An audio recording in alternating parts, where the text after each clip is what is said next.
Mhm. When the game gets rough and this life just seems so tough, make we talk, my people, make we talk. When this town becomes an ugly place, don't let it erase the smile from your face. Make we talk, people, make we talk. Conversation is the key, a guiding light for you and me. Spark the talk and you will see conflict solver A to Z. World leaders master the art of self-defense just by talk. So people, make we talk. Hey, we're living in a world that on ourselves we must depend. Make we talk, people. Tune to Roots FM 96.1 on the FM band. It is now time for Mek Wi Talk Tuesdays with Jeffrey Tavares. Good morning, everyone. Thank you for joining me on the Mek Wi Talk program this morning. Wherever you're listening, watching from around the world and the Eastern Caribbean. We're live on the Jam Talk Vibes Radio, Roots 96.1 FM. This morning I have with me in studio our good friend, Robin Jerry Small. And out of Washington, D.C., the man who don't afraid to file lawsuit against the people of the Vumva and the Vumva, Wilfred Radigan, the man who hailed from Waterhouse. Good morning, gentlemen. I can't see Jerry. What's going on? I can't see Jerry in Root Studio. There he is. Good morning, Sir Small. You hear me? Yes, I'm hearing you now. Good morning. Welcome. You welcome me. Well, welcome to the studios of Roots 96.1 FM, Mr. Small. Yes, I was here from in the 90s. So thank you for welcoming me back. Yes, sir. Yes, sir. And I see you're familiar with the great lady, Lady Isis Miller. Yes. Yes, the ISIS one need no lady upon it, because the ISIS is that itself is a title. You didn't know? I didn't know. Yeah, man. Yes. Come from Anyway, welcome to the program. This morning we're gonna speak about what is going on in the land of wood and water. Yeah. Government raising salaries. People raising all salaries. Pardon me? Raising all salaries. Raising their salaries. Right. Raising their salaries. And people is saying, no, it can't happen. This morning we got up and I see we're in the Minister of Foreign Affairs and Foreign Trade is trying to tell the Supreme Court to throw out the lawsuit against her. It was filed by retired FBI agent Wilfred Radigan. And based on what they're saying out of the court, as if Mr. Radigan don't have no jurisdiction to file that lawsuit. It seems like termite eat out that judge brain. Turn what? It seems like termite eat out the judge brain. Well, Bruce Gordon did use that analogy in referring to a witless a witless opposition. Yes. Mr. Small, let us get to this because we're going to bring in Wilfred Radigan soon. But Mr. Small. You better say Jerry. Jerry. Bongo Jerry. What do you think right now that will really get the people to stand up against this government? Yes, we go out in the streets and would demonstrate, but few people. As he always said, it takes a few, then it will boil over. At one point, he said, one of these days, the dam must burst. Yeah, sooner or later. Sooner or later. Jerry, what do you think is going on in our country? Well, as I did say, and I used to say, and as I found out as a teenager, that unity is not everybody in the world. But unity starts with two people. So things are united, and people say, it seems to people like there's no unity. But the fact is that unity starts with two people, and there's a lot of unity being built right around the world. And it is not the majority of people in a community or in a country that change the country for the better. It's usually a minority, but a sizable minority. Then what's happening in Jamaica is that you say when the Jamaican people go and stand up, what happens is that the Jamaican people, the citizens in that Jamaica, are doing a Mexican wave. Not everybody stand up one time, but there's a wave that go around. And everybody has stand, but when it passed, those that are sitting down back there are going to come a time when everybody going to stand and remain standing, not just for the anthem. Yes.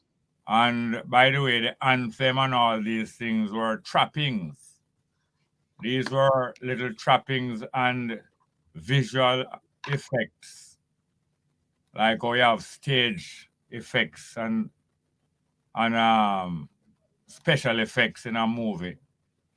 In 1962, the land of Jamaica was not handed over to Jamaicans.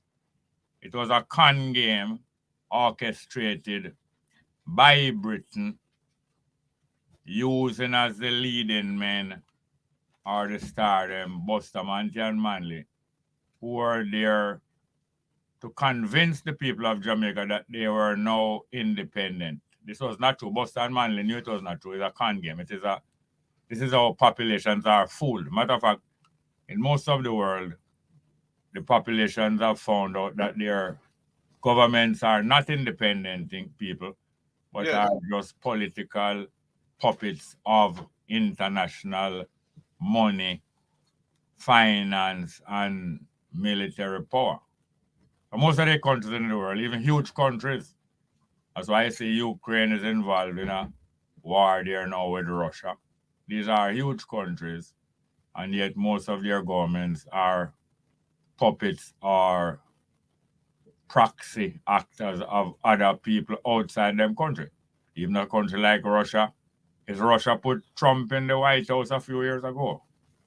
A big country like America has had elected, not elected, a tool of another country has been put up to run in their executive election, and the executive election was corrupted, and a corrupted result, not for the first time, put the agent of a foreign power in the White House for 4 years. Fortunately for America, that agent was put out after one term, and in the putting out of him, he tried to invade the American Parliament building and capture the American government with a mob of white supremacists, even with some black people in the white supremacist army. Yes, Mr. Small. In the interest of time, because we'll have an hour here on Roots FM. In the interest of time, Sir Small, I'm not. Are you aware of the news item that came out this morning about Johnson Smith trying to throw out the lawsuit? Trying to get the suit brought by Mr. Rattigan thrown out. Yes. What is your views on that? I assume you're referring to Miss Kamina Johnson Smith. Yes. All right. So now that we're on the same page, yes, she would want that to be thrown out, because I think this suit seeks to point out and ascertain by legal authority that these actions that the Jamaica government claim was carried out by it with the Jamaican people's money, which is taxes, was actually carried out by private money on a private agenda, who publicly admitted that they donated the money for Kamina to unseat Baroness Scotland. And as me and you and others have discussed, Baroness Scotland in the British Parliament, the House of Lords, she started out as an elected representative in the Lower House. Eventually, she, a Caribbean woman, was elevated to the House of Lords because a baroness is one of the nobility, and therefore in the upper house. She was elevated to the upper house and became the prime mover in the Labour Party, the British Labour Party. The nominal leaders of the Labour Party did not prove strong enough to show up Boris Johnson in the way that another Johnson is about to be shown up in Jamaica. Boris Johnson was being shown up primarily by Baroness Scotland to be worthy of being imprisoned for his misconduct as British Prime Minister. So Boris Johnson had to get rid of this Baroness Scotland, both out of the House of Lords, where she was causing him embarrassment, and out of the secretaryship of the Commonwealth, the Commonwealth Secretariat. She was the prime executive there, also sensitizing the whole Commonwealth to the fact that the Prime Minister in the so-called leading Commonwealth country was a culprit worthy to be unseated and to be seated in a government hotel toilet, a prison toilet, or to take duty cleaning up a prison toilet for a few years. Wilfred Rattigan, coming to the program here. Good morning again, Will. Good morning. Jerry, good morning, my brother. Well on. You hearing him, Jerry? Yes, sir, I hear him. I hear him too. Yeah, man. Yeah, man. Big up yourself. Listen, Jeffrey. Go ahead, sir. We have some breaking news here. I just opened my email and I just say,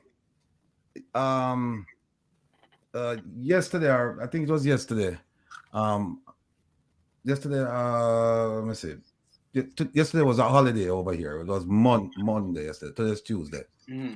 I saw a document filed in the court by representatives of the Ministry of Foreign Affairs Finance. and Foreign Trade? No, Right, Finance. Ministry of Finance and Public Service. Right. I'm just trying to get my thoughts here because things are just running through my head right now. And I read that document, and essentially they're saying that, I have no standing. I guess they mean that because I'm not a Jamaican resident, which is nonsense. They're saying the court has no jurisdiction and so on and so forth. And hold on. Remember what I'm going to say. Although you're not a Jamaican resident, you're a Jamaican citizen. Yeah, you have a Jamaican passport. They're saying I have no interest in the matter. That's what they're saying. That there are questions about whether I have interest in the matter. So okay. So hold on there, Ratty. If you don't have no interest in the matter, that means the two political parties should have no interest in the diaspora to beg them money to run an election. Go ahead, exactly. Sir. Plus, the remittances. Plus, don't forget that they have something called the diaspora policy. I don't remember the exact term.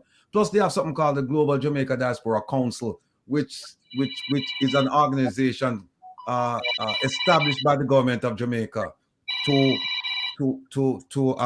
manage the affairs in terms of thoughts and assistance between the diaspora and the country of Jamaica. It makes absolutely no sense.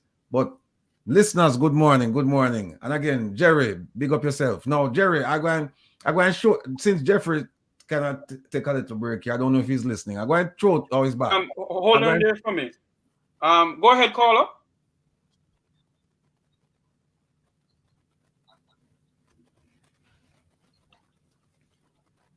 Is the caller talking?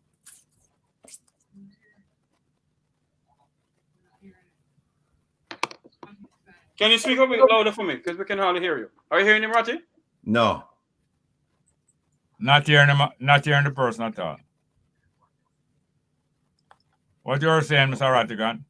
Yes. No. This morning, we're not hearing you at all. Just now, I opened up my email. We had a hearing yesterday, and it was, in my estimation, it was a farce. No, we're not hearing you. I think there is something. All right, Mr. Rattigan, go ahead, no, man. Yeah, and here's why it's a farce. It's a farce because the judge came on the bench, and the matter was supposed to be heard by a judge, Justice Jarrett, and it was heard by a lady, a different lady, and that lady, when she came on the bench, she said that the file was handed to her 30 or 40 minutes before, and so she didn't have time to read it. So she has no idea what this case is all about. That was a surprise, because that should have never happened. Right? You can't have a judge come and sit down there and try to discuss issues, and she doesn't know what the issues are. What they should have done, somebody from the chamber should have reached out to the parties and said, listen, the sitting judge can't make it, and so what we're going to do is we're gonna have to postpone for another date, right? An adjournment to another date. That didn't happen. So she came on. One of the first things she said was that she already, although she don't know nothing about the case, she said she could already see that there's an issue regarding my standing in the case. And then they went on to talk about, because they filed some motions on Thursday. And so those are preliminary motions. They have to be dealt with before we get to the substance of the case. So they said, okay, we're going to have to set up some dates where we can respond. We can send affidavits and go back and forth. And then we're going to have a date set up in September. So I reached out to the judge, which frankly speaking, it wasn't the right thing to do, but because you have to speak to the judge through your attorney. But my attorney was busy with the proceedings, and apparently she thought that the date was fine for me. So I reached out and I said, Judge, September is no good. October is better. So that's why when you see in the newspaper about the October date, that was my date. I asked for that because of a variety of reasons, which I won't say right now. And then she asked my attorney to do the order. Now, what does that mean? Because the government is moving against me, they now have to submit something to the judge saying, Judge, this is what we want you to issue as an order to dispose of Mr. Rattigan's case. The judge asked my attorney to prepare that order. So my attorney said, Judge, why is it that the claimant has to file this order when the claimant is not moving to dismiss the case? It should be the respondents. And the judge said, she said words to the effect that if you had asked a different question, I would have given you a different answer. If you had asked a question a different way, I would have given you a different answer. So my lawyer decided, you know what, I'm not going to fight with this lady. I'm just going to go. No, the lawyer-client privilege is sacred, but I'm going to violate one aspect of it by saying that I told my lawyer afterwards that, look, send the order in. Send the order in. And you must send the order in saying that, Judge, we're asking you to rule in favor of Mr. Rattigan. And it's coming from the respondents. We're doing this on behalf of the respondents. That's what you're supposed to do. But anyway, that's that. Here's the breaking news. I just opened up my email before coming down here to do this program. And lo and behold, I found something from the Honorable Minister Kamina Johnson Smith's attorneys. And she's represented by legal luminaries. Mr. Braham, who I believe is I think he's a senator. I'm not quite sure. I think he's a senator. Former Attorney General. Ah, there you go. No, he put out his argument, and his arguments are basically that the court has no jurisdiction to listen to this matter, and Mr. Rattigan don't have any him don't have any standing, and that let me see what else it says here. That I didn't seek leave of court, and it's all nonsense. I mean, anybody with any first-year law student having any knowledge of civil procedure will go through this and just rip this apart. He's saying that also the issues have to do with the foreign policy of Jamaica, and the court has no jurisdiction, and blah, blah, blah, blah, blah, blah, blah. That's all good and well, except that the second part of his document is not all good and well, because the second part of his document is the affidavit from the good minister. And guess what? She listed 14 points. And at no point in this document here, no point in this document did she say I filed. I complied with the requirements. Nowhere does she say. In fact, she tries to distance herself and she tries to split hairs by saying, well, I didn't receive any benefit. It was the government of Jamaica that received the benefit. And let me just read to you some of the things that she said. Excuse me for a moment, please. You have a caller by the name of Chris from the diaspora who needs to speak. Are you allowing him on now? Yes, go ahead. Good morning, Chris.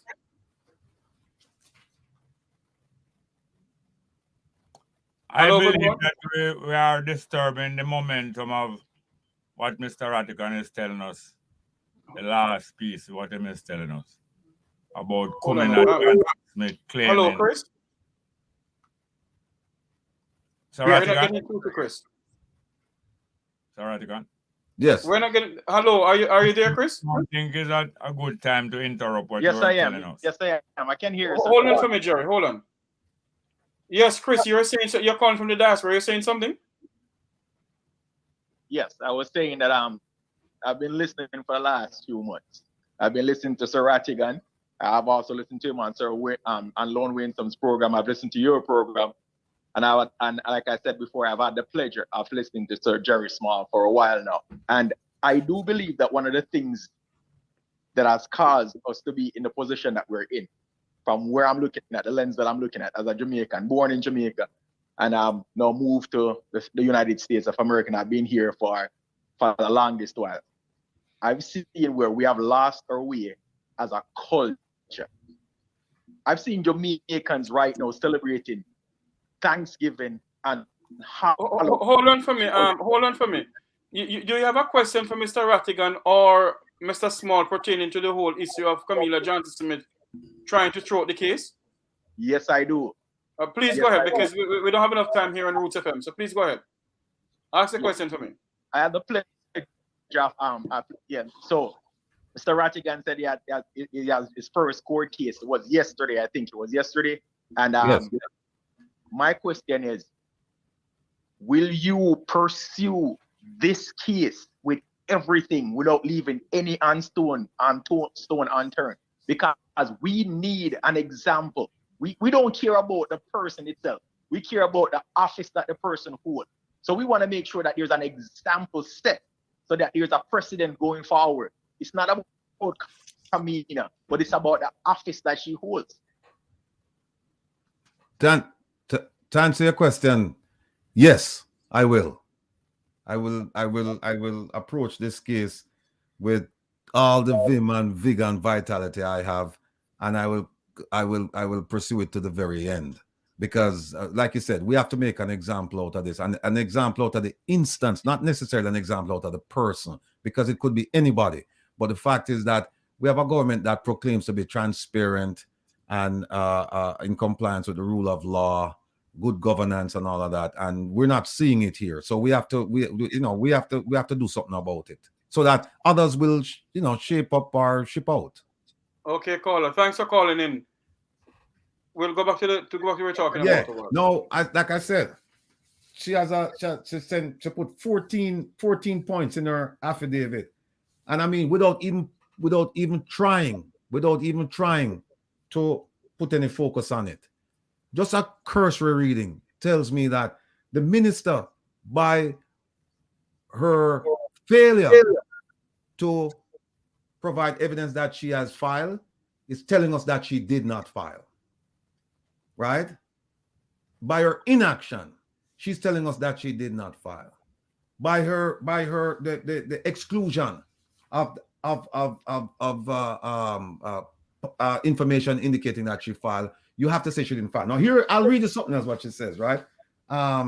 She said on number 12, she said, I am also advised by my attorneys at law and do verily believe that while I am directly affected by this matter, it does not appear that Mr. Ratigan has sufficient interest in this matter and did not seek the permission of the court to file the claim. Now, I don't understand what kind of legal advice she's getting, because to file an administrative claim, you do not need leave of court.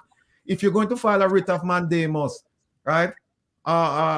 You need a leave of court, similar to what that's the case that Wayne Lonesome filed. He's filing for a writ of mandamus, asking the court to compel the government to do something. I am not asking that. I'm asking the court to make a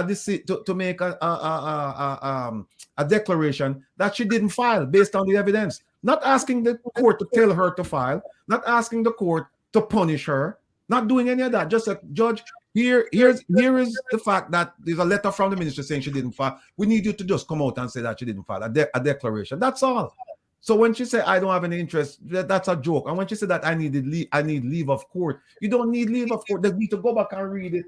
I have it right here to have it's the civil procedure rules of 2002. You don't need to file a claim for administrative order. You do not need leave of court. I don't know where she's getting this from.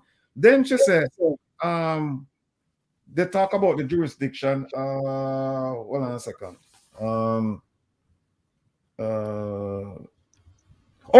Here is number 9. Number 9 is quite interesting. She said, I derived no benefit from either the funds expended by the Jamaican government or from the private sector.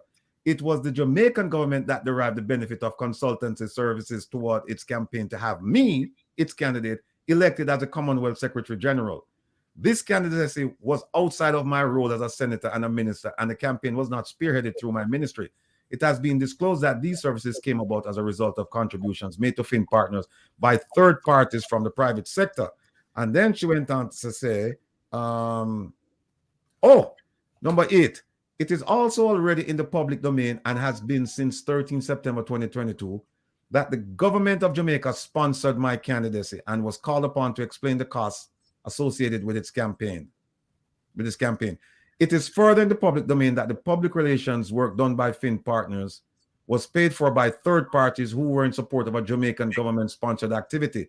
And so at no time did I receive any gift in either my personal or official capacity. That's an outright lie.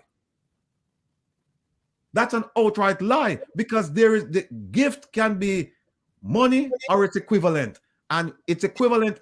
When you look at the administrative regulations, it says services and part of the in fact, you know what? Hold on a second.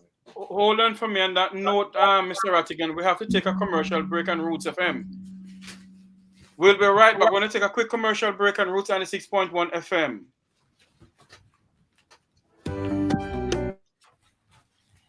Ratty. Yeah. We can continue on our thing until Roots come back. Yeah, hold on. I try to find the thing where them define gifts. That woman has something else, man. I don't know who her advisor are. My God.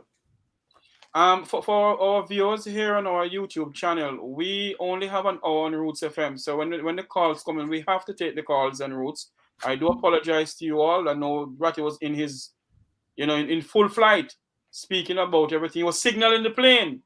And driving the Jeep. But we have to take a commercial break. As soon as they come back, then we go back and, It supplies.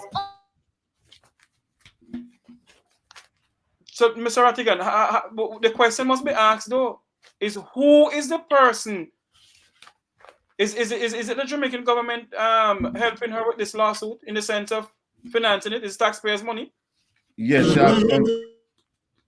When the game gets rough and this life just seems so tough, Mek Wi Talk. Welcome back to Roots 96.1 FM. Welcome back to the program. We have in studio Jerry Small. Jerry, based on what Mr. Rattigan is saying so far, what is your views on it, sir? He was expressing surprise or being taken by surprise. But we should not be surprised knowing that one of the last actions of the Prime Minister of the King of England in Jamaica, Wellness, was to double the pay of who? Himself. Hello? To double the pay of his parliamentarians. No. Double the pay of the judiciary. Double the pay of the judges and then triple the pay of him and his kind.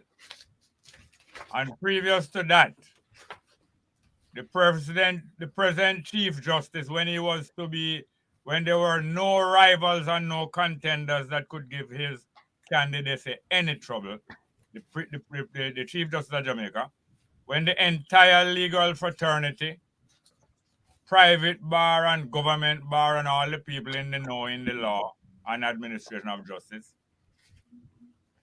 completely agreed that Brian Sykes was head and shoulders above any other candidate to fill the office of Chief Justice. Andrew Holness had the impertinence in the presence of the Governor General and of Sykes in King's House to say, I appoint you to act. Never in the history of Jamaica, I think, that any Chief Justice has been appointed to act like some apprentice. And he, in the presence of Sykes and the Chief Justice and the people of Jamaica, he had the impertinence to say, I'm going to appoint you to act and I'll be watching you.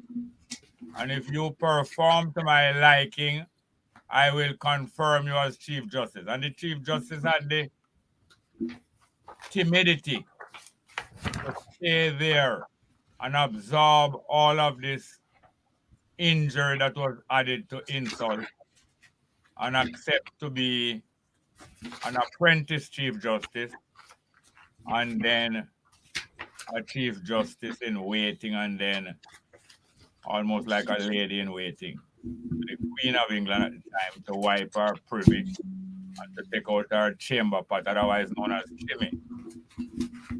So, with the light of that kind of history of the head of the administration of justice in Jamaica and the doubling of the salary of the judiciary 2 weeks ago, and Holness did this when there was a case pending against him, And the outcome of the case would be one of the yardsticks by which him judged the suitability of making this lady in waiting or this man in waiting to be now a footman permanently. And that precedent was set. And again, it is when the government and Kamina and all of them have a case pending to be decided on by these same judiciary that them double them salary a few days ago. I'm so glad that I did express myself from some months ago when I was asked what effect ceremonial presidency would have in the whole smokes and mirrors operation of withdrawing from underneath the king toilet seat and to have an autonomous toilet overhead in Jamaica. I expressed the opinion that any ceremonial president was going to cost double the amount that the present Governor General costs. So in other words, Jerry, the GG now is costing the taxpayers of this country $442 million a year. More than $1 million a day. And I expressed my opinion a couple of months ago, coming down the line, that if they were to establish a ceremonial presence, just by virtue of the fact of them changing the name, to kick it off to a good start, it would be doubled. The cost would be doubled. And people were incredulous when I was making such a wild guess. And yet within days, the Prime Minister of Jamaica triple in pay.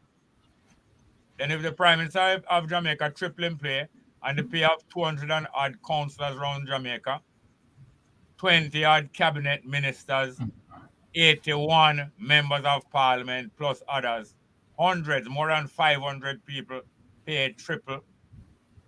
What I was saying about the ceremonial president pay cost going double us just by virtue of changing the name from Governor General to ceremonial president. So it is that with two cases pending, one against the Prime Minister a few years ago and one against him proxy, Kamina Johnson Smith, both of whom him and Holness was working for Boris Johnson in England, as these people frequently work, especially for Anglo-Saxon heads of government, Trump being the one that only start work for, and afterwards Boris Johnson, working for them to preserve their place and going out like a yard boy against Venezuela, and then now against the Caribbean and the CARICOM contingent of the Commonwealth, and Baroness Scotland personally, and others. And they is the same government that was going to take up the prison. Portia Simpson Miller government never take up the offer of prison from Cameron, but the offer was transferred to Kagame in Rwanda, who England get to build some prison and give about £1,000 million to build some prison that all black refugees to England will be turned away to Rwanda. And Rwanda is being paid about $1 billion to imprison all black people who tried refuge in England. This is the kind of yard boy and chambermaid work that they are glad to do, and that is why they will double the pay of the judiciary with decisions like these pending. We see some of the results start rolling in. Their benefits are accruing, and they're trying to accrue these benefits to the cost at the expense of Mr. Rattigan and we, the rest of the Jamaican taxpayer. Will Rattigan? Yeah, I found it. Section 9.5 of the Financial Audit, I think, and Administrative and Audit Act. It says donation in kind may be classified as follows: skill labor. Mike, Mr. Rattigan, up with the mic. Sorry about that. Can you hear me now? Yes, sir. Yes, sir. Yeah. Section 9.5 of the Act says that the Jamaican Constitution. Financial Administrative and Audit Act, right? It says 9.5 donations in kind, right? It says donation in kind may be classified as skill labor, special skills, and here's the key one: consultant services, which is what she received. Now, here's what she's saying. She's saying, I didn't receive any gift in my personal or official capacity. It was the Jamaican government that received it. That's what she's saying. But when you turn to, hold on a second, Jeffrey. Go ahead, man. We have enough time.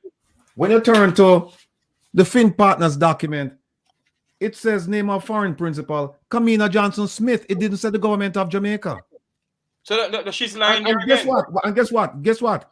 It says number 7, indicate whether the foreign principal is one of the following. The first box in number 7 says government of a foreign country. They didn't check that. They checked the last one, individual. They said we are providing a benefit to Kamina Johnson Smith in her individual capacity, and she's a Jamaican. It's right here in this document. Well, on there. People might think say, well, This way. There you go. Yes. Hold on. Same place. Yeah, we can see it. Yes. All right. So it's Kamina. Yes. Kamina Johnson Smith. You see that? Yeah. Yes, I saw it. And look where it's right at number 7. I cannot see number 7. I can see her name. Individually. No. Individual. No, I can't see the right. I cannot see it. Look, man. Well, I take your word for it. Individual state nation, Jamaica. Right. So what they're saying is that they didn't check government of Jamaica. So now she's saying now that Fin Partners is lying. That's what she's saying. That's what she's saying. She's saying that this was between the government of Jamaica. She had, and then she said, I did not receive any gift. So what I want to know is the consultancy services that they provided. Who did they provide that to? It wasn't me. It wasn't Jerry. It wasn't you. Who did they provide it to? They provided it to Kamina Johnson Smith, and they said that in their filing to the U.S. government under the penalty of perjury. So it's like how she said this now. I already filed under FOIA with the U.S. government, Freedom of Information Act. I am going to file another one today. I'm going to file another one to find out now who did they think that they provide this benefit to, because on what they told the American government was that we are providing this benefit to Kamina Johnson Smith. right? And I mean, the gall, the unlimited gall of this woman to come out and say that she did not receive any gift in either her personal, and she said personal or professional. She's saying that, you know who get the gift? It was the Jamaican government. So I want to know if the Jamaican government, if they were briefed by Finn, if they had a classroom and Finn partners came in and said, I'm going to brief the government of Jamaica. I want to know if that was done. And was it the government of Jamaica running for Secretary General? Exactly. She said it right here. I can't believe it. So no, what they've done, they've shifted it now, and they're saying that, well, she didn't get the benefit. It was the government of Jamaica. But hear this now. She was not running for Secretary General as Foreign Minister of Jamaica or a representative of the Cabinet of Jamaica. She was a candidate personally, was she not? She was being nominated. Maybe she's being nominated by someone in Jamaica, but is she personally being nominated? Not the Minister of Foreign Affairs being nominated. Well, that's a good question, but here what? It's a distinction without a difference, because at the end of the day, she's saying whether it was in my personal capacity or in my professional capacity, I received no benefit. That's what she said. She said it right here. She said it right here, number 8. She said it is further in the public domain that the public relations work done by Finn Partners was paid for by third parties who were in support of a Jamaican government-sponsored activity. Notice she didn't say a Jamaican-sponsored person, even though she said she was nominated by the cabinet. All of a sudden, it went from person to activity. And then she said, and so at no time did I receive any gift in either my personal or official capacity. That is patently false. Hold on there. In her personal or professional capacity as what? As Kamina John Smith or as Minister of Foreign Affairs? She's saying, whether either way you look at it, I received no benefit. That's what she's saying. Then if your decision making is enhanced by advice and consultancy, no individual benefit, no your judgment benefit, no you benefit. Anyway, I'm not here to try the case. I have no such capacity. But as I said before, I am not surprised of the action when I hear of a shuffling of judges and judges saying that them don't have any knowledge, this is too short notice, and then immediately going on to make judgment even though it's too short notice. But Jerry, I'll tell you this, right? Judgment. I'll tell you what, I wasn't shocked. I really wasn't surprised. In a way, I am happy that she did this affidavit, because now we have her on record. Because before, we never hear anything, you know what I mean? She wouldn't speak. And when she spoke, she just said that my allegations, they were baseless, untrue, and defamatory, right? That's the only thing she said. But no, we have her on paper right now. We have her I'm a message. And she signed it too. She signed it. See signature, yeah. Yes, there's a signature, yes. Mr. Ratigan. Yes. Hello. Yes, Jerry. Yes, go ahead, Jerry. If she was a Japanese lady, I think she would have committed suicide by now. But Hurricane, or whatever them call it. Yeah. But what she has done is committed political suicide. Not personally, but for the whole government. Yeah. I mean, this document here, if you read this document, you see the fallacy. And then the other thing is, she put up all kinds of things. And the one thing that she should have said that could have put this case to rest was that I complied with the requirements. She never said that in this document. Never said that. Oh, Mr. Tavares, may I ask you a question? Go ahead. And I would like Mr. Ratigan to answer too. Had they known that how things would have worked out from the defeat of her candidacy to the exposure of the facts behind, to the admittance by, what Duncan name again? Keith Duncan, to all of the different missteps they make. If they had known all these things before, you think they would have got through with any candidacy?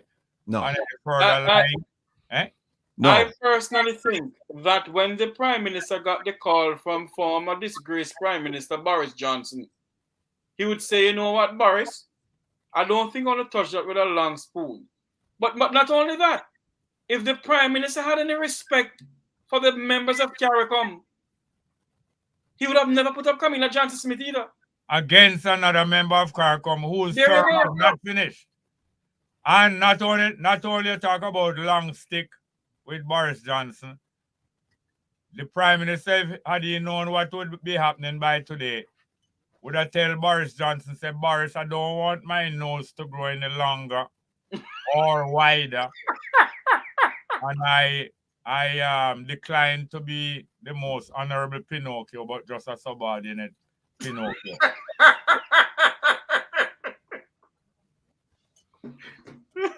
I mean, Go ahead.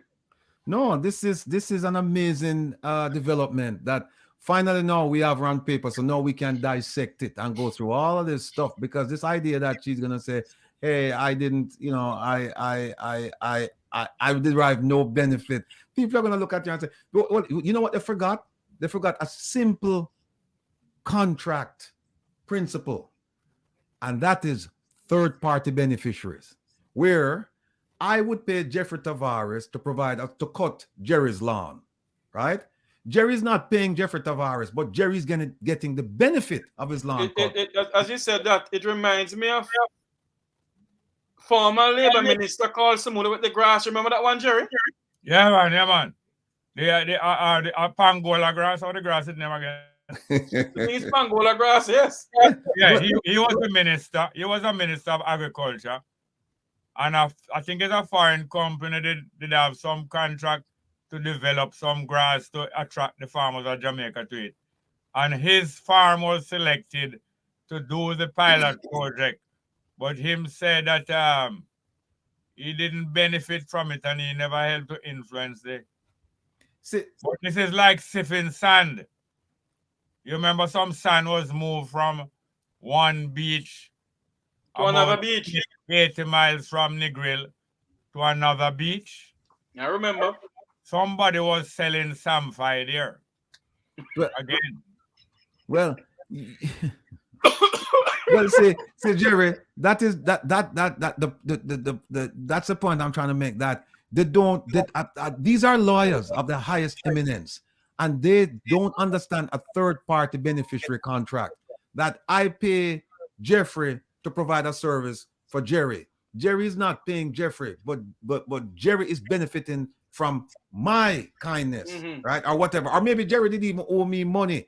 Or maybe I owe Jerry some money. And Jerry said, boy, I'm a land one cutting. I said, all right, tell you what, instead of giving you the money, let me just pay Jeffrey and then make Jeffrey go cut your lawn. Jerry is the third-party beneficiary. No matter how you slice it, he's getting a service that he did not pay Jeffrey for, right? Which is a gift. And now when they come and say, well, we didn't get any gift in either our personal or professional capacity. What you say? Hold on there. And personal or official capacity. Yes. That's not true. We don't have enough time here on Roots FM. But Ratty, you're gonna stay with me for a little while.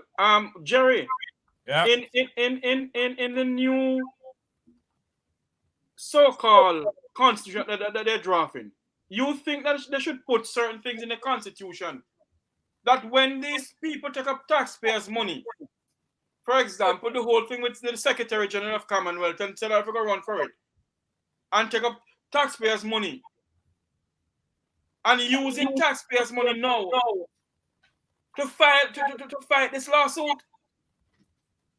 All right, first thing, not a revision or an abridgment to the Constitution is needed. Jamaica need a constitution. Jamaica people need a constitution for the first time. And to go back to our previous point, many lawyers with great reputation also specialize in reaching juries, not reaching a verdict, reaching juries and reaching the bench. And sometimes when they believe that they have overwhelming backing, even lawyers who are considered as good lawyers will make recommendation which is tantamount to suicide. 3 very learned lawyers advise Holness to make use of undated letters of resignation that was going to apply to them, same one the lawyer them. And when Holness date the resignation that they had signed without dating, which in effect dismissed them from being senator, them had to lap them foot, they lap them tail between them foot and accept that they, and admit that they had helped to recommend about these undated letters of resignation. Furthermore,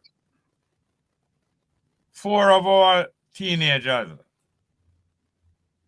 spectacularly broke a world record 4x100 junior, and also I think under 17, I think junior at least.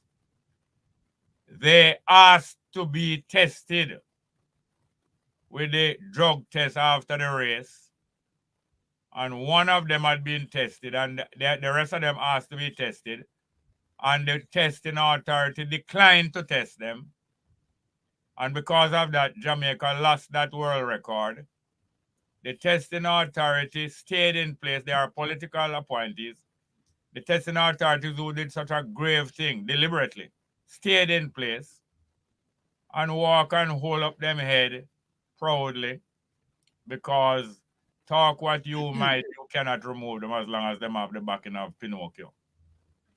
And who is Pinocchio, Jerry?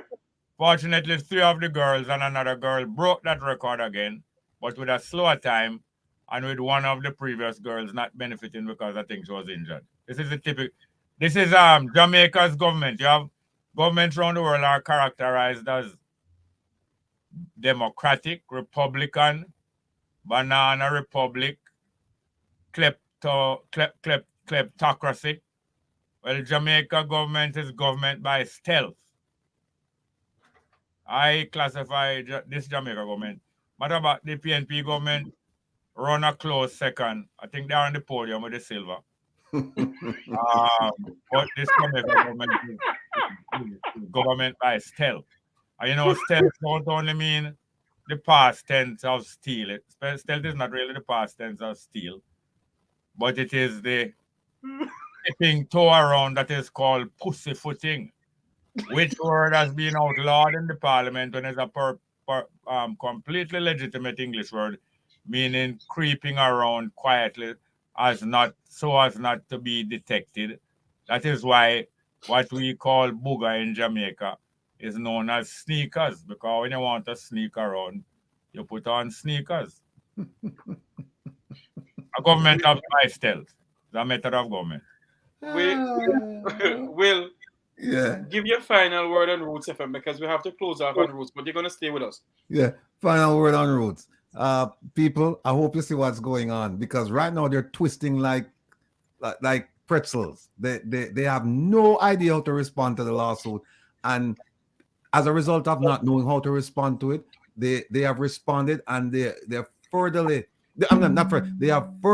incriminated the good minister in what can best be described as a scandal, because the idea that she's saying that she didn't get any benefit, personal or whatever, and that it was this and it was that, and they're putting up all kinds of things. But keep your eyes on the ball, keep your eyes on the prize, Jamaica. And what is the prize? The prize is one question: did you file, Madam Minister? Did you file? That's all. Look, she take the time for draft this thing. This a whole time went into this thing. 3 pages, 14 points, right? And not once did she say. And all of this could have been ended with the first, after she said, "I'm a senator and minister of foreign affairs, blah blah blah blah blah." And my justice is, and I'm also an attorney at law. She could have said, "I apologize, I did not file. I've filed since I've corrected the problem." Boom, 1 page and it's done. 3 pages and she still answer the question. Stay tuned. So I think it's too late then now that Boris Johnson has been fired. You think it's too late to save the name of Johnson & Johnson? Because he used to go up with, that was one of the most trusted products, and then in the last half, he took over the pail of milk and then we'll give. Like sit on the plane Drive the truck. and drive the jeep. Jerry, thank you so much for coming on, Jerry. You and I will talk. Thank you very much. Jerry, but before you go, what is your views on in 1 minute? What is your views on Rocky Mead? Is he gonna take over from Big Nose soon? From who? The nose. Pinocchio. No, who knows? Who knows? But I've been last year, January, that Rocky Mead is a special person in the Jamaica Labour Party plans for Jamaica. And he was retired from the army in the last day of 2021. And a lady put there as a figurehead, a figurine. He's still in control of the armed forces. And as I was explaining, he has been bounced even higher. Since they can't get him into the cabinet secretaryship, they put him even higher as he's half of the power of the government of Jamaica, as ambassador with full powers, can go anywhere in the world, but recover the government of Jamaica in case they were to get kicked out by the people. Not the government, the administration. So I don't, it's not that I live in him name, but it's a fact that the higher that the mannequin climb, the more exposed. So it's not me boosting, it's not me attacking Rocky Mead, but the more them push him higher, is the more is exposed. You know that is an African proverb. Do you gentlemen know that? Yes. The higher the monkey climb, the more exposed. Zoo. It was by visiting the zoo in about 61 when the zoo was established at Oakland. Yes. That I went there and observed the monkeys. And I realized that the male monkey genitals don't show much when them are on the ground. It's when them climb up into the tree, you see them genital, which is behind them. The male human genital is in front of them. Because, you must follow the lead. But Jerry, on that note, we have to say behind them for safety. And even the dog, when you say a dog lap them tail, is them genital them are protected. You got me straying all over the place. Thank you very much for best FM. We draw that and I apologize to Ruth FM. Categorically withdraw and without qualification. Sorry. Thank you very much to Ruth. Thank you for coming on, Jerry Small. Bongo Jerry Small. Thank you very much. Miss Miller and everybody. I miss Carol, who is not here, and everyone, and Owen. Thank you very much. Thank you very much, Bongo, for coming on. Thank you. That's Jerry Small. Become rock solid and ready. For more information on the National Natural Disaster. Yes, Ratty. Yeah. Welcome back. Between Jerry and our good friend, I was cracking up. But I never received something already. We must ask the question now. Who is financing all these lawyers for the minister? Well, let me see. Brian, I don't know. There's another guy with a African name. The first name, I don't know. I don't know who's paying his fees. I don't know who's paying. I don't know. I really don't know. But it would be a sad state of affairs if it's the Jamaican people, because here it is that they got stiffed out of $43 million, and now they got stiffed. There was embarrassment on the fact that the minister didn't win the election, and then now we also have them now paying legal costs if it's the government paying the legal costs. So, but like I said, all she had to do, my brother, was just to come out and just say, "Hey, I filed," and give us the filing. You have some papers there that you were reading from a while ago. Where it said Fin Partners filed an so that she was the one who paid and everything like that. Can you set up some? Can you go back into that for us again, please? Yeah, sure. Do that for me. I'll be back in 2 minutes. Well, this is a document, and I've gone over it several times. So those of you who have heard these remarks before, bear with me, but it's worth repeating because in light of what the minister said in her declaration, right, in her affidavit, it says here that the name of the registrant, the entity that's reporting this to the U.S. government is Fin Partners, Inc. It says here that the name of the foreign principal that Fin Partners, Inc. is representing is not the Jamaican government. It says the name of the foreign principal is Kamina Johnson Smith. So I don't know how she's going to run away from this and say she didn't get any benefit. They didn't say they're representing the Ministry of Foreign Affairs and Foreign Trade. They didn't say that. They named her. And then they took the time to specify who is Kamina Johnson Smith. And I say Kamina Johnson Smith, I don't mean to disrespect the minister because she's the Honorable Minister Kamina Johnson Smith, but on the documents, and you can see, it's the document right there.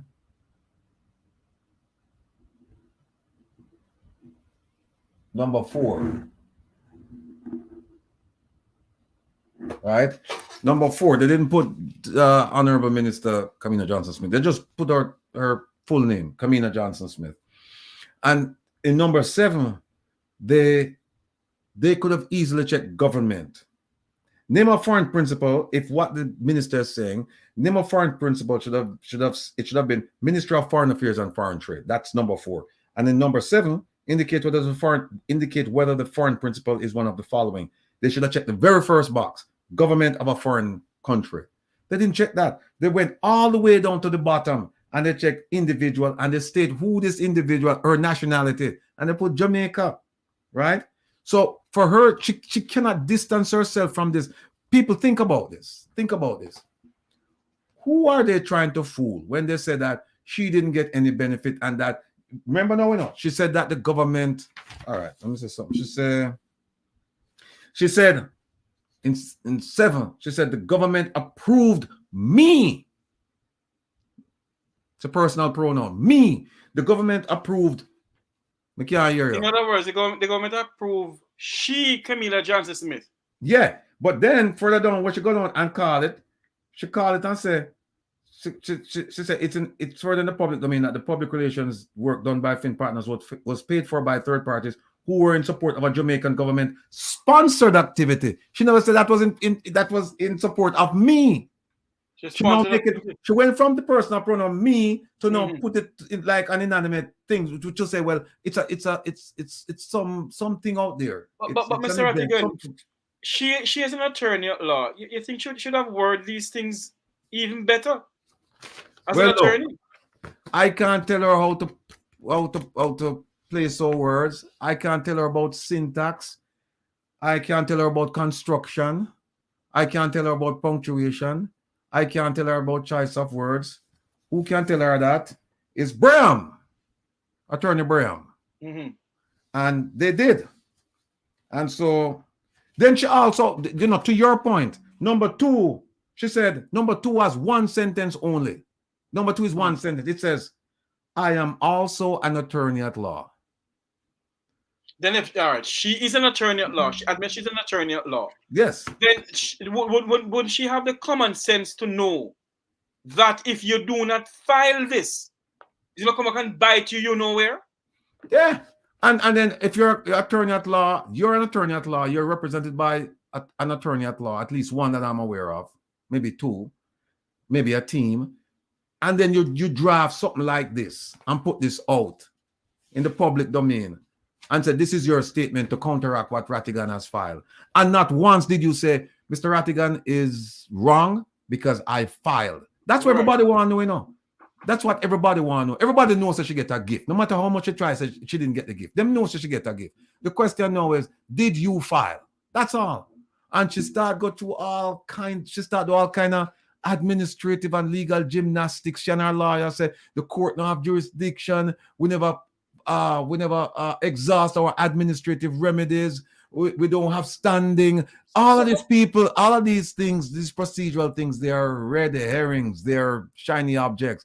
We're not following them because what we're following is, did you file according to, did you file as prescribed by the law and the regulation? Did you file? That's all. But Wilfred Rattigan, the question must be asked. Is the Minister of Foreign Affairs and Foreign Trade losing a screw? You know what? That's a pertinent question. That's a pertinent question because I cannot believe that she would actually put these things in an affidavit. I cannot. Given her reputation, her studies, her position, right? I just cannot believe that she would put these things in an affidavit. And not only that, Wilfred Rattigan, your lawyer went to court yesterday. And for the judge to say, I just got this, so it's going to be a stand and all kind of, is that judge a jackass or what? Without any apology. I said it, not you. Is the judge, if I know about a case, I'm going to assume the courtroom come next week. I'll have my secretary and nobody bring up all these cases to me for me to review them. Did the judge say that she didn't get the chance to review it or anything? All I can tell is that the case was scheduled to be heard by the Honorable Miss Justice A. Jarrett. And the Honorable Miss Justice A. Jarrett was not the person who presided over the hearing yesterday. It was another judge. And that judge, soon as she came on the bench, she said, I don't know what this case is about. It was given to me, I think she said 30 minutes ago. I don't know what the case is about. Oh, so in all fairness, let me withdraw the word that I used then. Because if it was just handed to her, then, you know.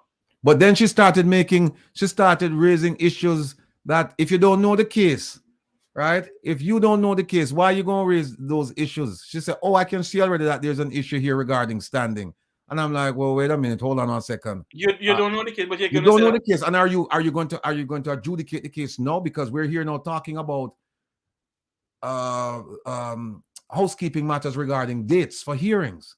And she's already communicating to the respondents. She's telegraphing to the respondents that, hey, here's an issue here, an issue regarding standing. And I'm saying, if you don't know the case and you're just there to set dates, then set dates and move on.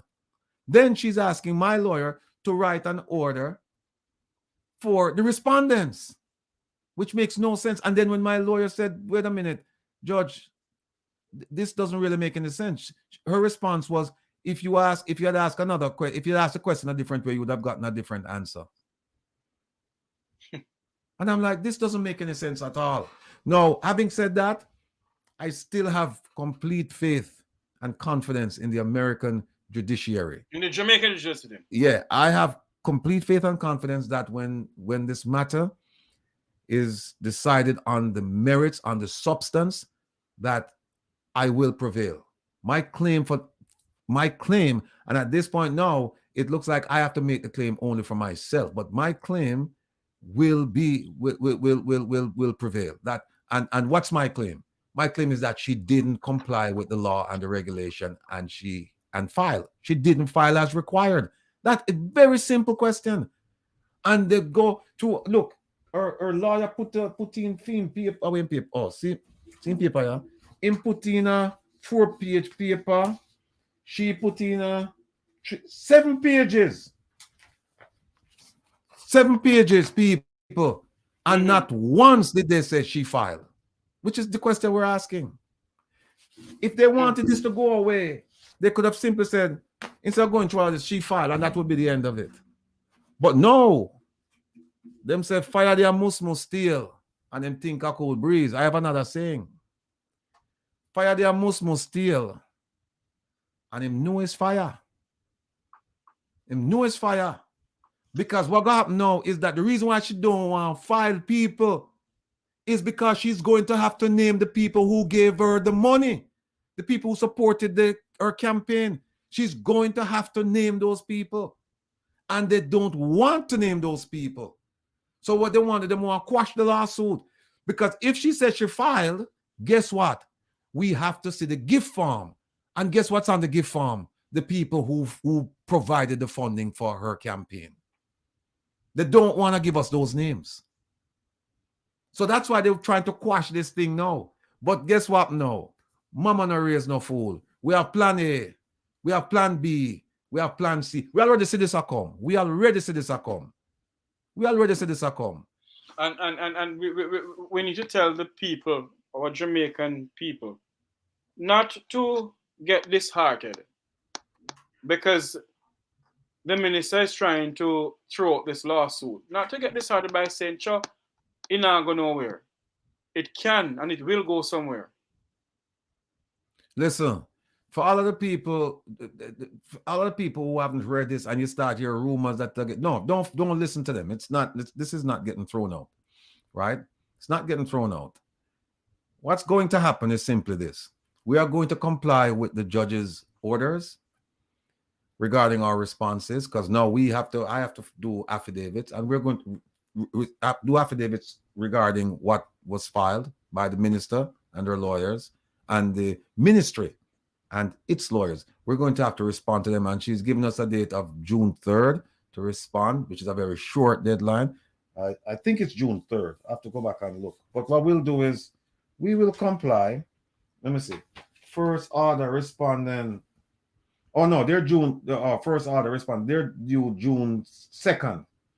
They have to send the order in June 2nd, which is this one, I think. And then claimant affidavit. Oh, we're due June 23rd. So what will happen is that we are going to comply with the judge's request. And in the fullness of time, and with the blessings and the support and the power of the Almighty, and the Jamaican people, and the Jamaican people at home and abroad, and all of the friends and well-wishers of what we're doing, we will prevail. Because we cannot let this go like the others have gone. Like a 90-day wonder. No, because here's what happened, people. This is a case, believe me, if I've ever seen one that seems to be airtight. Because anyway she turn Makajukar, if she file, she's going to have to go name the people then. And if she filed, by the way, she's going to file late. Oh, keep in mind, people, that. But can she file late? Well, that's another thing. Because here's the thing. The regulations. Let me see if I find it here. It says because that... I don't think she can file. Would not be a... she breached the law somewhere there? How is it that we can have... It says that... Go ahead. It says that that all of these things must be done. The things that I just mentioned must be done before she can accept the gift, right? Then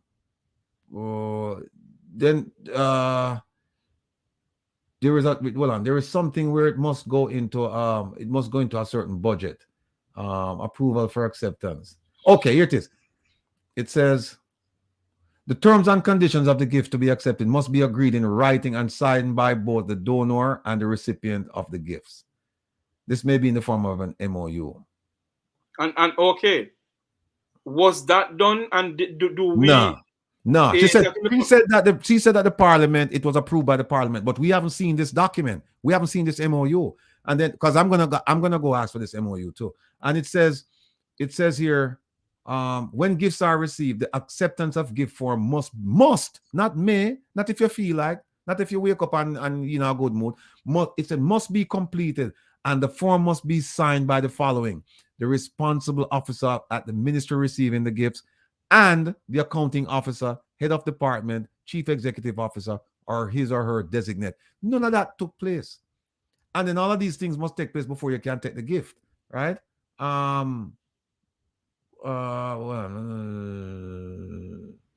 Says here, gifts must only be accepted from reputable individuals and organizations. Ministries must use due diligence to ensure that gifts are not from tainted sources. All right. Ratty, Yeah. I'm gonna send you something here.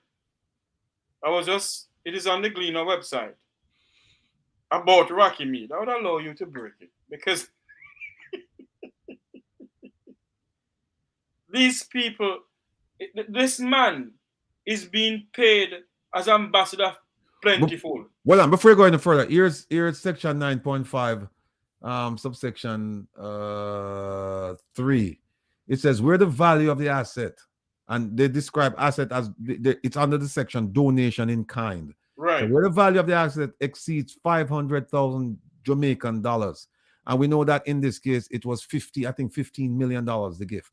It says the amount and the basis on which a market value was determined must be disclosed in the notes to the general purpose financial statements for MDAs and consolidated general purpose financial statement as shown. So it have to go that money, that might have come for that money in several different places.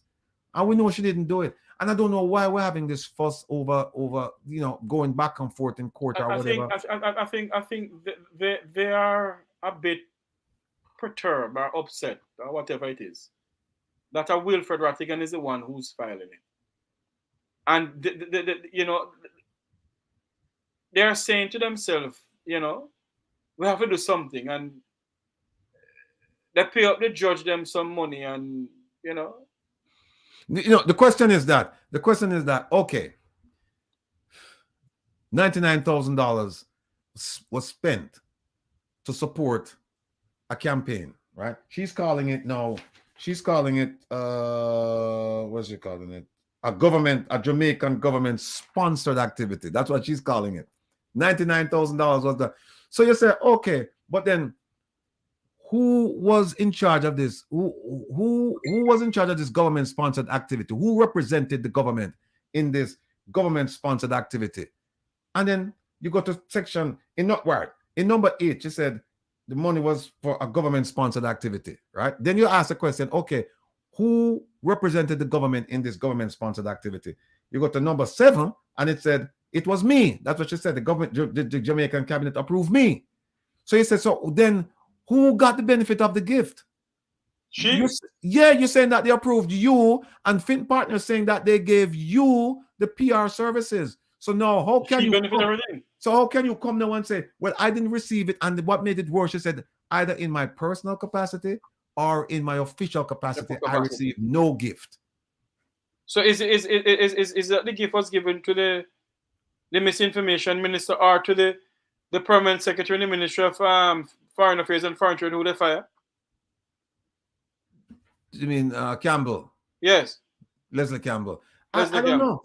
But this document here, this document here is priceless. I'm gonna hold on to this with everything that I have. This document here is priceless. And we must ask the question though, why did they fire Leslie Campbell? Well, did he resign? Where is he? His term up? Where is he? Because I have a story about him, that I'd like to break, but I want to find out where he's going first before I don't think he's going anywhere because they wanted to put him somewhere, and I think he declined. I think he just wanted to put him in Europe. They mentioned 2 places in Europe, and he declined. He declined everything. I have a story here that will show. Don't break it, no man. No, I want to find out where is he going first. He's not going anywhere. No, we don't know. We don't know if he's still in because there was something that came out that said they congratulated him on his new assignment, something like that, but they didn't say where he was going. So I'm thinking if he's going to Trinidad, because there's a vacancy in Trinidad, and I know that he's been to Trinidad. He himself told me that he's going to Trinidad. He went to Trinidad, right? So I don't know if he's going to Trinidad. Is Arthur Williams leaving Trinidad to go to London? No, Arthur Williams is leaving Trinidad to go to China. To China. Yeah. So when is Arthur leaving to go to China? I don't know the answer to that. I know he's packing up. I know he's packing up to leave, but I don't know his exact departure date. I don't know that. So I don't know if Leslie Campbell is gonna go. And I know they're good friends. I know that Arthur Campbell and Arthur Williams and Leslie Campbell, they're very good friends. And I know that he's been there. He's been there to visit, ostensibly to do government business, but you know how that go. So I don't know if he went there and said to him, look, Trinidad is not a bad place. Look around and maybe this is a place for you. So I don't know. So that remains to be seen. So I'm waiting for once they tell me and the rest of the public that this is where he's going, then I will break the news. I promise you I'll come on, even if it's midweek, I promise you I'll break it on your show. Appreciate it, sir. Appreciate it. We can go somewhere where you want to come off now. No, we can go for another half hour. Okay. Talk to me about Rocky Me. Yes. I send it to you. Oh, you did? Okay. Yes, I send it to you. You have the privilege of breaking that one. You want me to play the breaking news thing for you?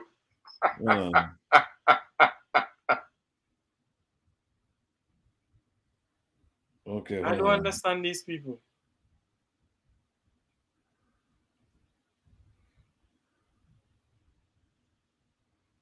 What's this? We'll be paid 10 million per annum under a 2-year contract. But is this as director for national strategic initiatives? So, and hello, he's getting paid as an ambassador and he's getting paid as this too, you know. I don't understand this.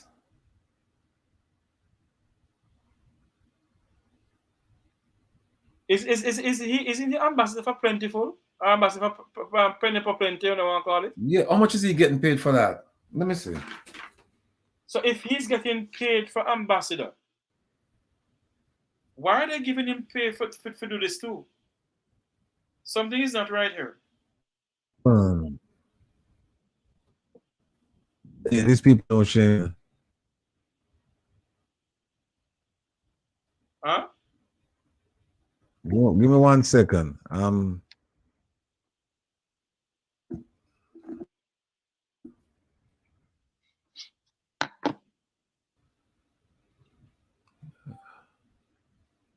Let me. Somebody said I should share the news with them in the chat. Let me go for it over here. Hold on. Go ahead, man. Yeah.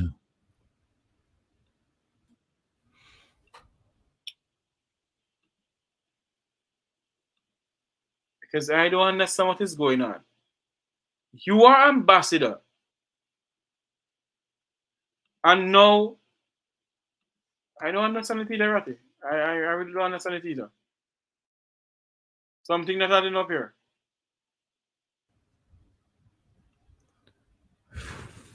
Something not adding up here. Let me see how much them. Because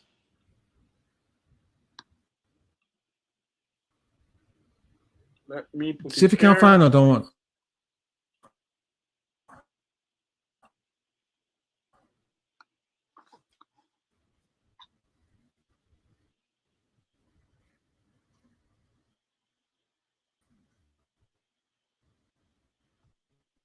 Let me bear with us, ladies and gentlemen, people. We're searching. I don't see his salary. The ambassador of plenipotentiary getting.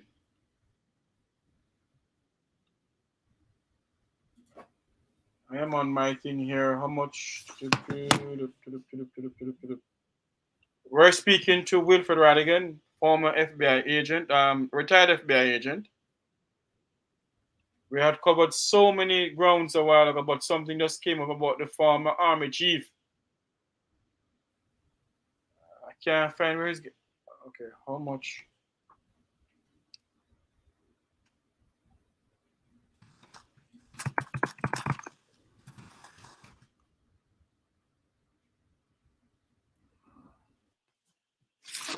It's more than 10 million, then we know it's something or something. Something or something, because the fact of the matter is, Ratty,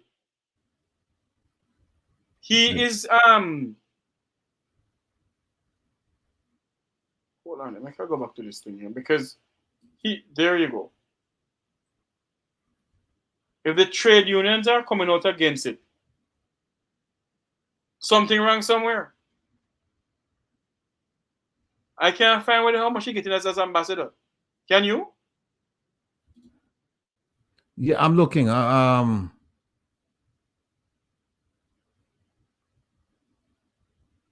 Former Chief Dr. Rocky Mead will be paid $10 million per annum under a 2-year contract as director for the National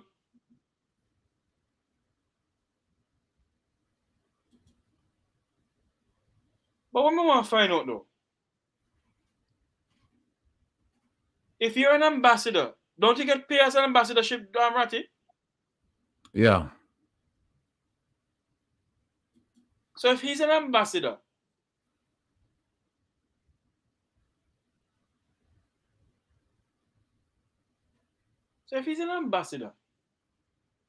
can he be appointed to another position and get paid separately? Because based on this is what they're doing. That's a question. I have to ask somebody. Based on this is what they're doing.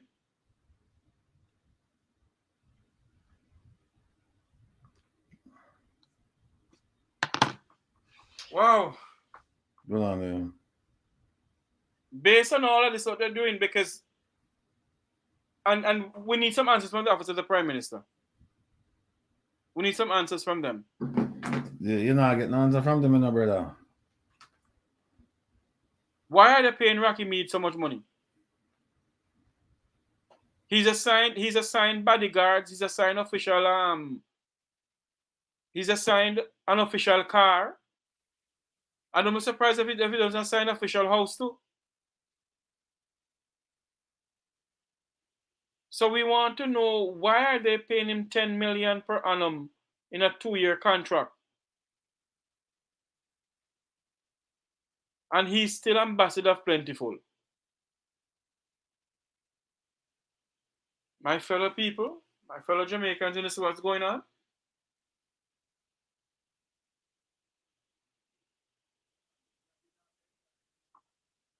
I'm not hearing you. Johnson Smith wants court to dump Rattigan lawsuit. And then she put out this thing and this affidavit as the reason for it for dump. And the man them write all kind of things. But you know, when we learn, in the practice of law, is not how much you write, is the significance of what you write. Because sometimes some people them write all a 50-page brief, 100-page brief, things that them could have easily sum up in 15 pages. Right?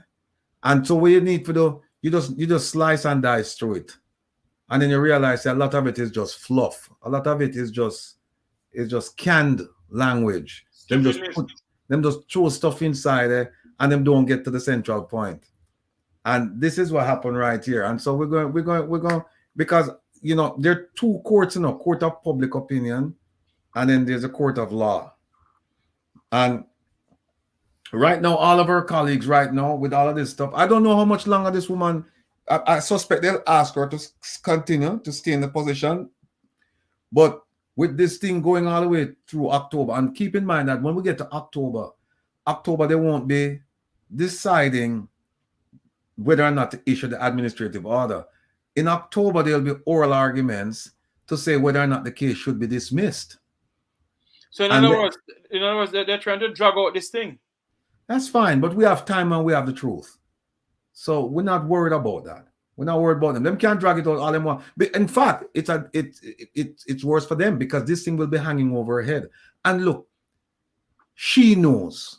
Minister, if you're listening to me, Minister, or I'm sure you have somebody listening to the Jeffrey Tavares program. Maybe the goodly minister of misinformation is listening. Somebody is listening from the government or affiliated with the government is listening. And then the question you have to ask yourself is, did she file? No. As far as the minister is concerned, she knows she didn't file. She knows it. She knows it. And look at what she's dragging. This is a debacle right now, caused by her. Because all she had to do is just come out and be honest. And if she had come out in the public domain when you first raised it and said, I did not file, but I'm going to file. Which was last year. Yeah, which was last year. If she had done it last year, that would have been it. That would have been it. But she didn't. And so you have to ask yourself the question now, is she honest? We have to ask the question, is is the administration of Andrew Holness honest. The minister lying, the prime minister lying to the people, the minister of foreign affairs lying to the nation, the minister of finance lying that he had dialogue with the opposition pertaining to the salary increase when no goes up. It's just lie to everybody. Yeah, she's lying, and so you have to ask yourself the question: is she trustworthy? Is she transparent? But not only that, will her foreign partners believe anything she says? Nah, they won't. CARICOM people, they basically write her off because they see her as an outcast. At least 10 other countries see her as an outcast because they had the consensus and Jamaica broke the consensus. Right? Imagine that you and your community, you and your community members have a consensus that this is what we're going to do. And then a few weeks later, you decided that, in fact, I think, let me see what she said when she said them broke it. She said she was approved April 1st by the cabinet, right? So what that tells you right there, if it's true that she was approved by the Jamaican cabinet, it tells you that they were aware of the rules. Yes. And not only that, what they're saying, and look how stupid the argument is. Listen, the thing says, the regulation says that if the gift is determined to be significant, then it has to be. Listen to what it says.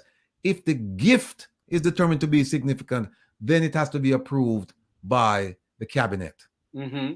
She's saying that they approved her. So that tells you that they at least knew about the rules. Right. The question then is, why didn't they file? But not only that, Wilfred. So you know what happened now? You know what happened now? What happened now? Any filing that she made to the Integrity Commission that did not include this $99,000 gift, that's a false declaration because she knew.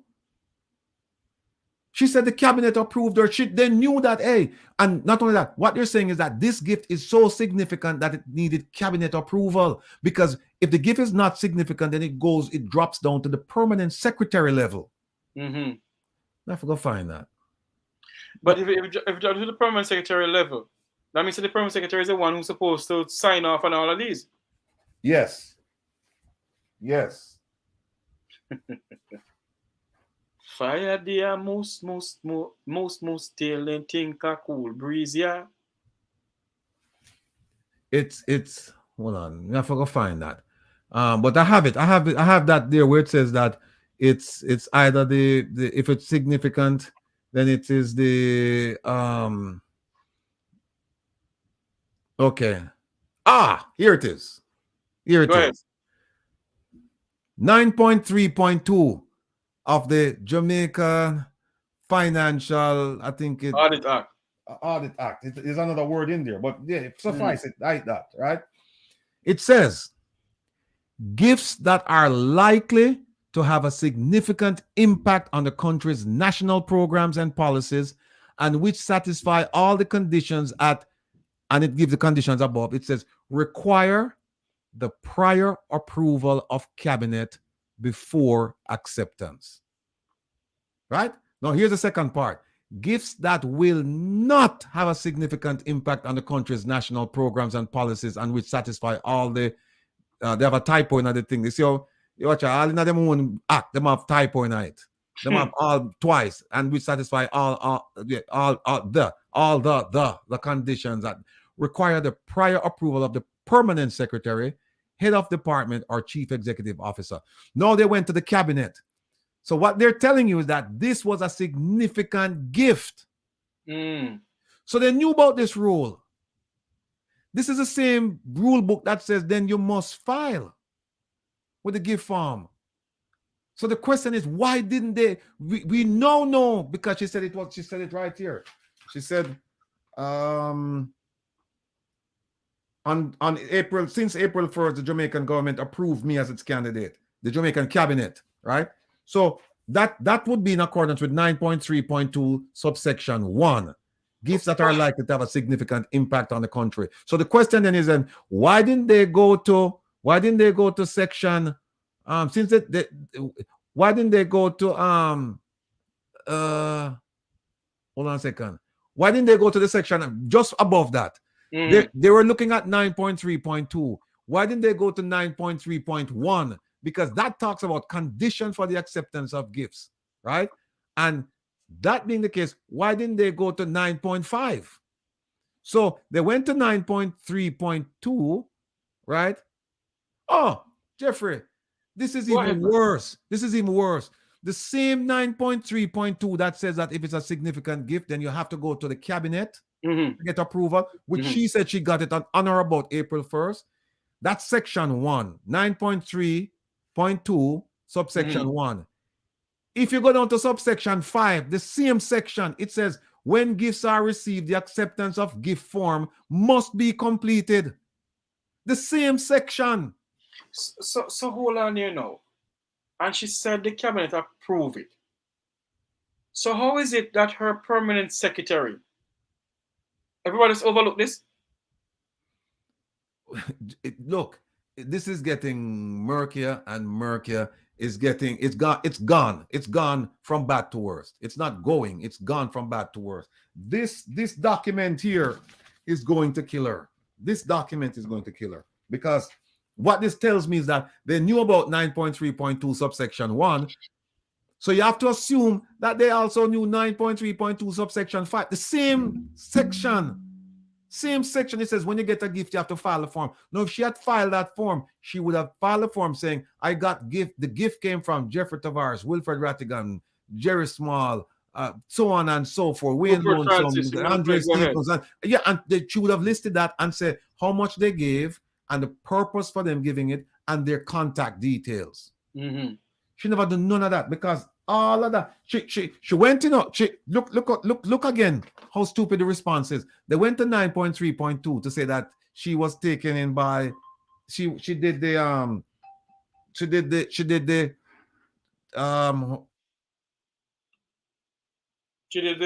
filing. They went to 9.3.2 to say that she went to the cabinet, right? But they never ever touched 9.3.2 subsection 5 that says you have to file the gift form and tell us what happened. And they didn't even go to the section above 9.3, and they didn't go to one below 9.5. So if they between 9.3, 9.3, 9.4, 9.5, everything you need to know about the gift is right there. And by the way, hold on a second. Let me see something. 9.3, 9.4, 9.5. 2 pages. It's page 155 of the Act and 156. Yes. Not a lot of reading. 2 pages. 2 pages. You know, Wilfred Rattigan, the people of Jamaica must stand up to these people. They have been doing some shebang around from when. And because nobody did nothing, nobody filed nothing, they get away with it. So when you have people like you and lonesome other people who decide, say, you know what, they can't continue like this anymore. Now she wants to throw out. She wants to throw out case.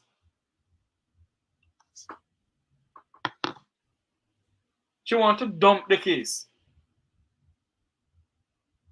So is it that we must continue in this way, and yet they're talking about a better Jamaica and a 2030 vision? Huh?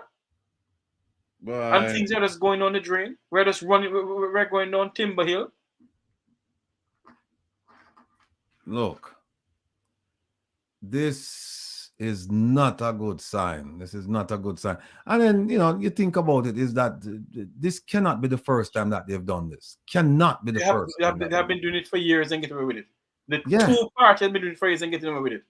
I believe that to be the case. I can't prove that they've been doing it for years and years and years, but it's safe to assume that they have. It's safe to assume that they have, and all we have to do now is find the evidence, just like we'll find the evidence with her, is to find the evidence. But to give the idea that this is the first time it's ever happened in the history of the Jamaican government. But this begs to ask the question, no, Mr. Rattigan. Did the Prime Minister receive gifts and didn't file it too?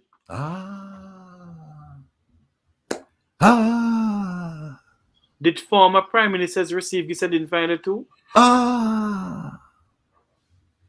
That's the question must be asked. Jeffrey, they're on fire to them, man. That's the way that we must ask if there's somebody out there signaling the plane. And driving the Jeep, man. No, on a very serious note, how can we continue like this as a people and as a nation when the political leaders were put there to formulate laws of the land, they are breaking the same laws that they're formulating for us? How can people overseas respect Jamaica's foreign policy anymore? And we were ranked as one of the number one best foreign policies in the Caribbean.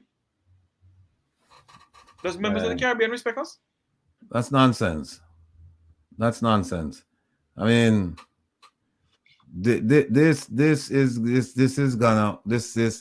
she should have never written that affidavit. I mean, what she should have done is just come out, fall on the sword, and say, look, I didn't file, all right? And I apologize. And I'm going to file now, right? And whatever consequences flow from that, then fine, I'm willing to accept. And that's it. Maybe she just never understood.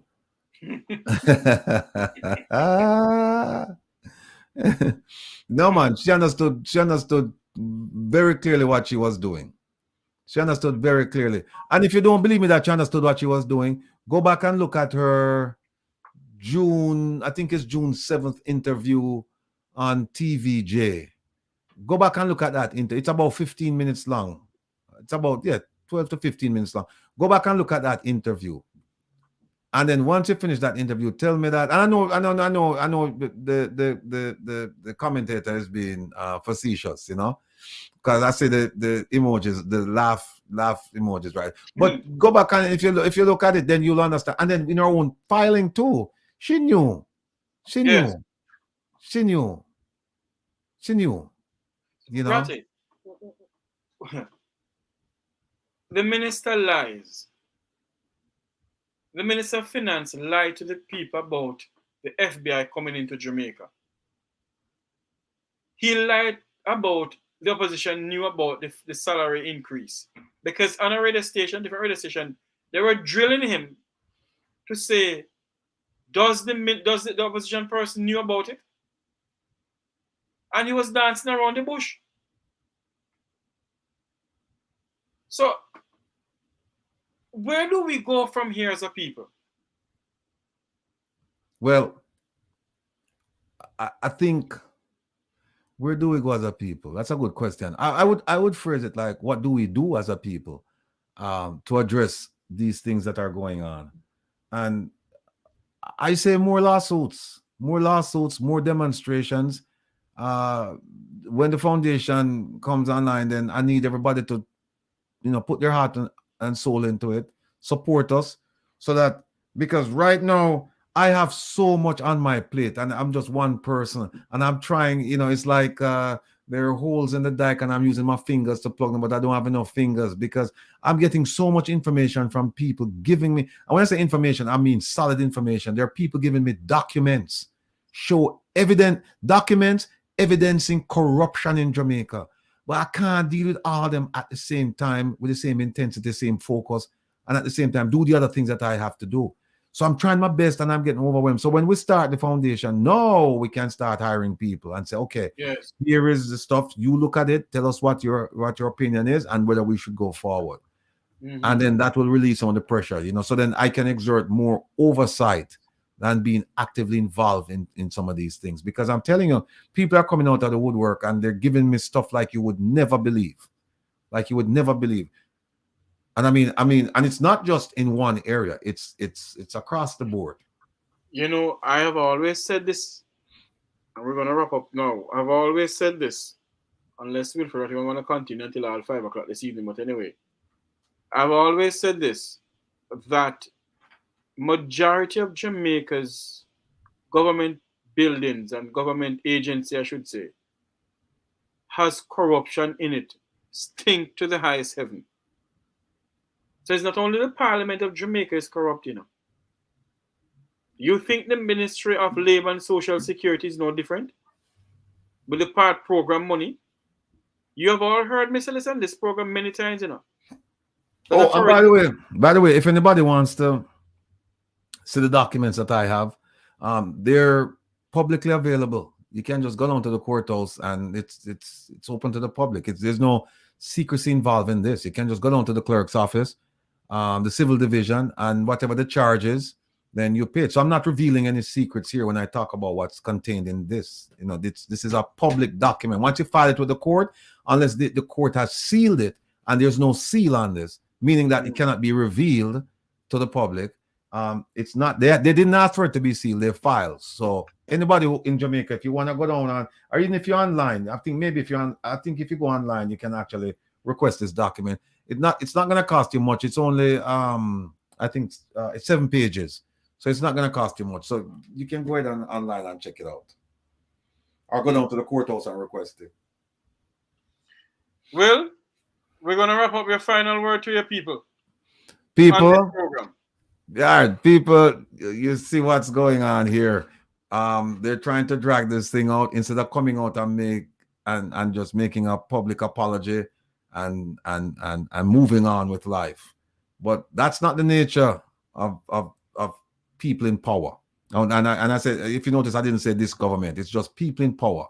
Any government, people in power, they don't want to admit that they're wrong, and they don't want to relinquish power. But there are three things we have on our side today. And it's been with us for a while, and it's been with us, and it's going to go forward. We have, number one, we have the Almighty behind us. God no love ugly. We have the Almighty behind us, and him say I'm going to expose them, right? And him just choose me, Jeffrey, Wayne Lonesome, Andre Stevens, and others as vessels in this, as I said, this dispensation to reveal it. That's number one, blessing of the Almighty. Two is we have the truth on our side. She did not file. It's that simple. No care whether naysayers them want to say about me, our throat brethrens, our silver, shiny objects. Fact of the matter is that she did not file, because if she did file, yesterday was the perfect opportunity. Opportunity to say, hey, I filed, here are my documents. And that would have been it. So we have the Almighty, we have the truth. And the third thing, people, that we have time. We have time. So it's gone to October. We're fine. We're fine. Because guess what happened between now and October? We're going to get more information. And we're going to file more. And we're going to file more. Between now and October, things are going to happen. Don't think for a moment, my Jamaican people abroad and at home, don't think for a moment that we're going to sit back and just sit around and just wait till October. Hell no. We out there beat the bush already, and we are doing all kinds of things. I can't say what we're doing right now, but you will see the evidence of it. You'll see the evidence of it. But we're not gonna, don't think that we're gonna sit back and just wait until October date and then we'll just show up and then we'll do the argument and then that's it. No, we're going to keep the pressure on. We're going to keep the pressure on, because that's the only way we're going to get the government to clean up its act. When you keep the pressure on, and when you catch them and you keep the pressure on, right? I think probably the best thing for her to do at this point is to just exposition time. Yes, Dorothy, thank you very much for that comment. Yes, I think probably the best thing for her to do, after, if she's listening to this program, or if she listen to it tomorrow or whatever, the best thing for this minister to do is to tender a resignation and say, look, I can't deal with this thing here. The public pressure, the embarrassment. Think about when she... And even if she tender a resignation, you think we're not just out the fire, we're going to wheel more fire? Yeah, and just think about how, with all this thing going on, how the CARICOM leaders are looking at her now, including the ones who told her not to oppose Baroness Johnson. Baroness Scotland. Baroness Scotland, sorry, Baroness Johnson. Baroness Scotland. Think about the ones who said that to her and said, please, for the sake of unity, don't do it. Even the Baroness herself asked her, The Baroness herself asked her and said, I hope that in the spirit of our community, we're Caribbeanites, that Minister Johnson Smith won't do it. And what did Minister Johnson Smith said? That will never happen. And Scotland, Baroness Scotland replied by saying, all I do is chat. I don't chat. So we chat bring Kamina Johnson Smith? Yeah. So now just think about how embarrassing this is now, because this is a headline news and they're all over the Caribbean. And just think about this. And this will continue through October. But mark my words. Between now and October, we will not be silent. More things are come. Indeed. And as I was saying before, we need to call for a forensic audit in the Ministry of Labor and Social Security. And why I say that? There's a lot of things going on in there, because the part program money, it is not going the way it's supposed to go. And I've been calling for it, and I'm going to call for it again. There's a new minister down there. I think it's Colonel Charles Junior or Senior. Junior rather. He needs to investigate the Ministry of Labor and Social Security. And the minister himself to come to tell the people of Jamaica, is it true that when farm workers come down to the Ministry of Labor, you all strip them naked and investigate, what they call it? Not investigate. What I call it again, really? When you strip somebody naked and whatever, and bend down and look up wherever look up. Oh, strip search? Strip search. Mm-hmm. That's going on by the Ministry of Labor.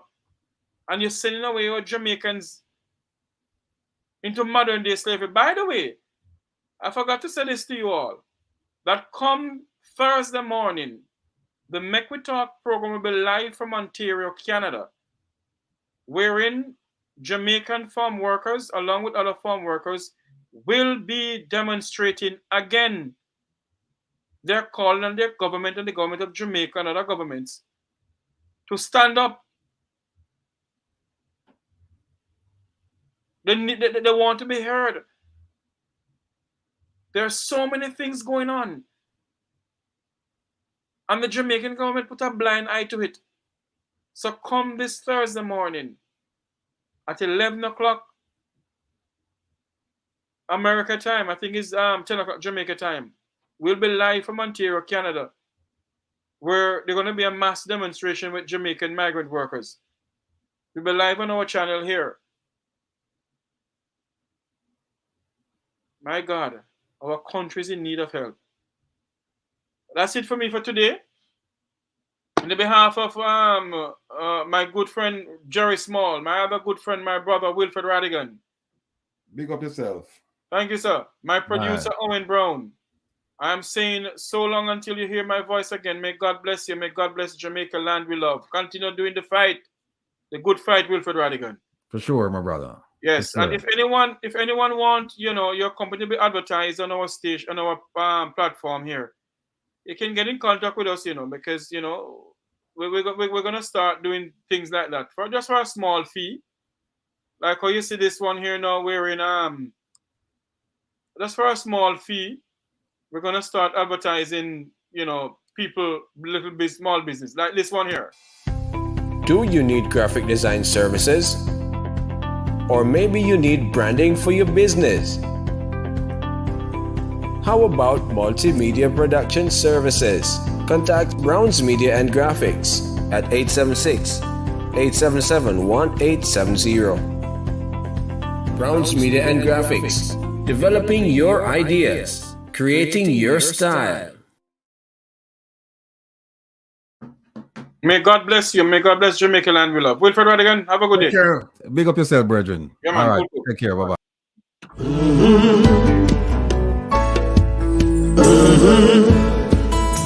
When the game gets rough and this life just seems so tough, Mek Wi Talk, my people, Mek Wi Talk. When this town becomes an ugly place, don't let it erase the smile from your face. Mek Wi Talk, people. Mek Wi Talk. Conversation is the key, a guiding light for you and me. Spark a talk and you will see. Conflict solver A to Z. World leaders master the art of self-defense just by talk. So people, Mek Wi Talk. Hey, we're living in a world that on ourselves we must depend. Mek Wi Talk. People. I know a lot of people is saying, where can they call for the, the small business to advertise? We are there's a number that you to call, but I can't give out the number now because my producers are saying to me that we need to organize something much better. So pretty soon, little small business can be advertising on this program here for a little small fee. It won't be a lot. And, we can also voice your ads. You want to hear my voice in your ads? Fine. You want to have a video? Fine. No problem. We can do that too. So we're going to do that, pretty soon.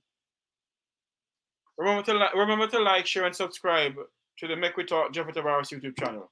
Once again, have a good evening. I have